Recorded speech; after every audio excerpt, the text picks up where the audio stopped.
I'm just living the dream. Hello and welcome to MontzTV. My name is Jared Montz, and today on the show we got CJ Brown from the Chicago Fire. CJ is a Fire original in his 11th year with the team. He's a one-time MLS Cup winner, four-time US Open Cup winner. In 2007 he set a club record with the Fire, logging 21,750 minutes. He's been an MLS All-Star in 2001 and he's been capped 15 times by the US national team. So thanks for coming on the show today, CJ. Oh, thank you for having me. You're welcome. You're an absolute legend among the Fire faithful, and every pro in the league respects you as a good player and a quality veteran leader. I don't want to talk so much today about where you are now, but how you got to be to where you are today. So you're born in Eugene, Oregon, raised in Hayward, California, outside of San Jose. What was it like for you growing up playing soccer there? Were most kids playing soccer, and how did you come to pick the sport? There were a lot of kids playing soccer. It wasn't really a big club type system. It was more of a neighborhood, parents getting together and getting a group of kids together and playing soccer. Do you remember there being a point when you thought, I want to be a professional soccer player, and how old were you when that happened? I was 13 years old. This is a story I've told many times, but 13 years old, this coach I explained, Luigi Serafini, took us to Italy, and we were there for probably 3 weeks, and we just played a bunch of games, and we went to my first real professional soccer game, and watching just the fireworks they had going on, and the game itself, and the passion the fans had. I left there going, you know what, I think I want to be a professional soccer player. Nice. How did your training habits change at that point after you left that trip? Well, after you left that trip, it was, when you started playing games now, there's more meaning behind the games for me. It was, now each game meant that I'm trying to get better. I'm trying to perfect a skill, become sharper passing, trapping, the whole thing, and wanting to do it every single day because you know those guys did that every single day. And now I'm like, okay, in order to be at that level, I need to train every day. Yeah. You go to San Jose State first. You play college there. How did you get recruited to play for them? Just played in my high school team, and the San Jose coach was looking for players, and I was searching around myself, so I was throwing my name out to a lot of the colleges and doing applications and stuff like that. The San Jose State coach took an interest in me. So you're at San Jose, you had a pretty good 4 years, named two-time All-Conference, probably led the team there in minutes. You were set to graduate in '96, that was when your eligibility was coming up. MLS is going to debut in '96, San Jose Earthquakes is one of the first teams in the league. You got to be thinking the stars are really aligning here for you.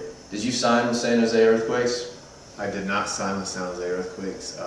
My last year in '96, you couldn't go try out with the team while you were still part of the college team. So I wanted to. I almost did. I was thinking about just foregoing everything and just going out and trying out. But my coach, Gary St. Clair, said, you know what, there is a future for you, and let's finish it out, and we'll see what we can do to get you in there. And so I waited, and then I went and finished off playing with the amateur team.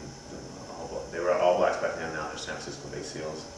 So I took a year in between from '96 to '97 and played with them, and then got picked up. Okay, so you played with the Bay Area Seals. Yeah. So you went there with the purpose of using that as a stepping stone to get to MLS, right? Yes. Okay. So '97, the Seals are having a great year. Yes. D3 amateur team, USISL. Y'all are having a great run in the Open Cup, a tournament that's been very, very good to you. And you're starting to get noticed by MLS scouts. Chicago Fire is one of those teams. Any other teams taking a look at you? MLS-wise, I wasn't quite sure. We obviously had a great year with the Seals that year.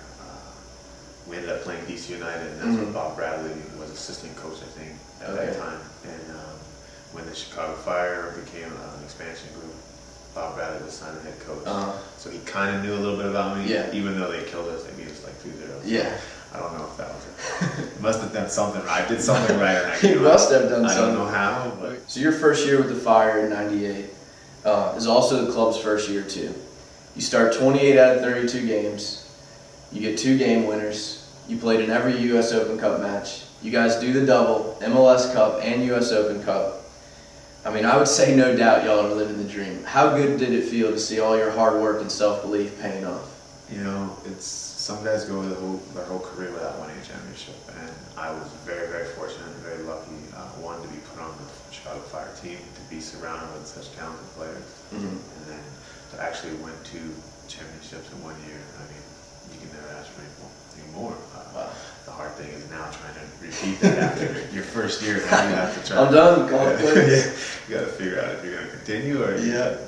So I got my championships early. I'm hoping for another one of these days. But that's awesome. God, what a feeling! What a feeling that was. Your consistent high level of play, up until now, unfortunately, with some of these injury bugs, got you a call up to the U.S. national team, and you got your first cap in January of '99. Did you ever imagine playing for the U.S. team growing up? And how good did it feel to pull on the U.S. national team jersey and represent your country? Putting on the national team jersey is probably your biggest dream ever. I'm very honored, proud. And all the hard work you put into it, you kind of relax a little bit. You're like, okay, I finally did something. What is your proudest soccer moment? Proudest soccer moment? There's a lot of them. Give me the top 1 or 2. Top 1 or 2. Obviously the championships, that's what you play the game for. And the next moment would be just living my own life, doing something on my own, achieving my own, one of my own goals in life, and that's with a family and being on my own. I got a house. It's a lot of proud moments wrapped into 1 or 2. Hard work pays off, people. Hard work pays off. All right. Besides being a leader for the Fire, you also coach a few teams with the Fire Juniors. You're very involved in the community.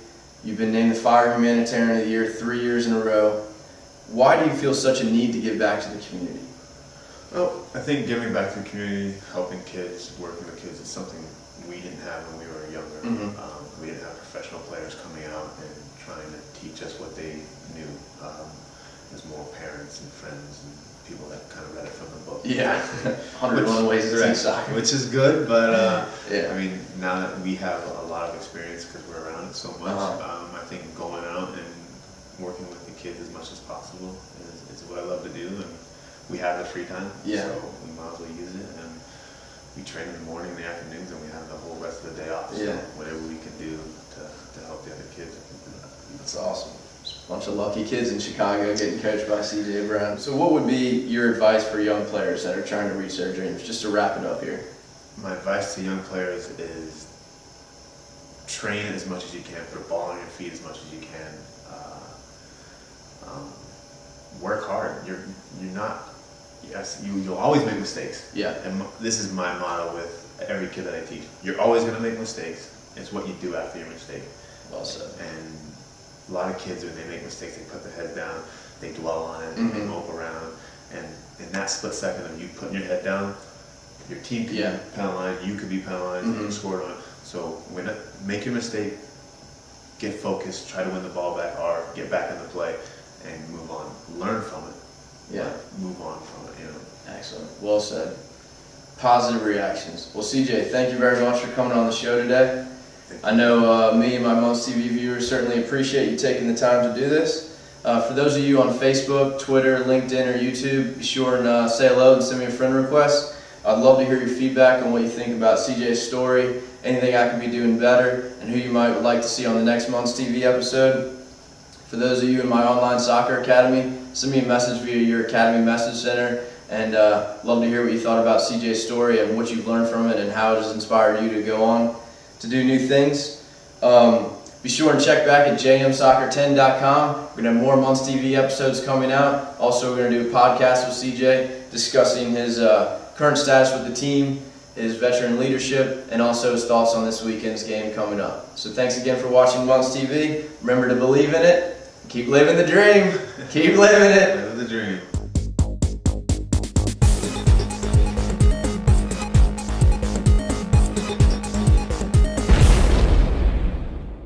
I'm just living the dream.